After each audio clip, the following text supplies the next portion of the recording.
Bonjour à tous, aujourd'hui la centrale du casque vous explique comment bien entretenir et prendre soin de votre casque.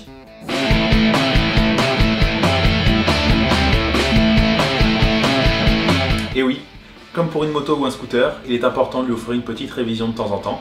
Ça va lui permettre de rester efficace à 100% en cas de chute, de conserver tout son confort et du coup de prolonger sa durée de vie. On commence avec l'entretien extérieur.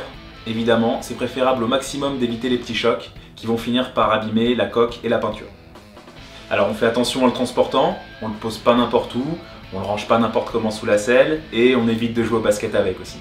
Enfin si vous pouvez, le jour où il est bon pour la poubelle. Globalement, la meilleure chose à faire lorsque vous ne vous servez pas de votre casque, c'est de le ranger dans une housse. Ça va réduire énormément le risque de rayure.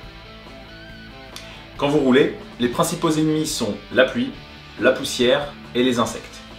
Alors pour éviter de se retrouver avec une bonne grosse couche de crasse, il suffit d'un entretien régulier, au moins une fois par semaine, ça peut lui faire que du bien.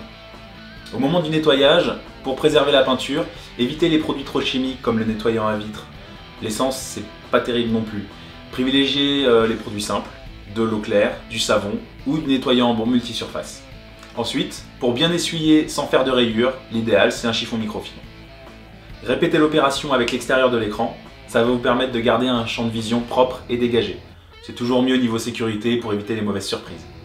En revanche, pour l'intérieur de l'écran, si vous êtes équipé d'un traitement anti-buée ou d'un écran Pinlock, nettoyez-le uniquement à l'eau claire, sinon vous risquez de le rendre inopérant. Si vous n'en êtes pas équipé, procédez comme pour l'extérieur. On passe maintenant à l'intérieur du casque.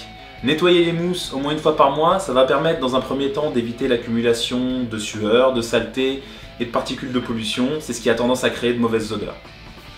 Si l'intérieur se démonte entièrement, vous pouvez le faire tremper dans une bassine d'eau tiède avec du savon, ou sinon vous pouvez le passer en machine, mais dans ce cas-là faites attention, protégez-le dans un filet ou dans une tête d'oreiller pour éviter qu'il s'abîme dans le tambour. Si les mousses intérieures sont fixes, passez-les simplement à l'eau savonneuse ou utilisez un produit adapté qu'on trouve généralement chez tous les accessoiristes. Ensuite, il vous suffit de bien laisser sécher.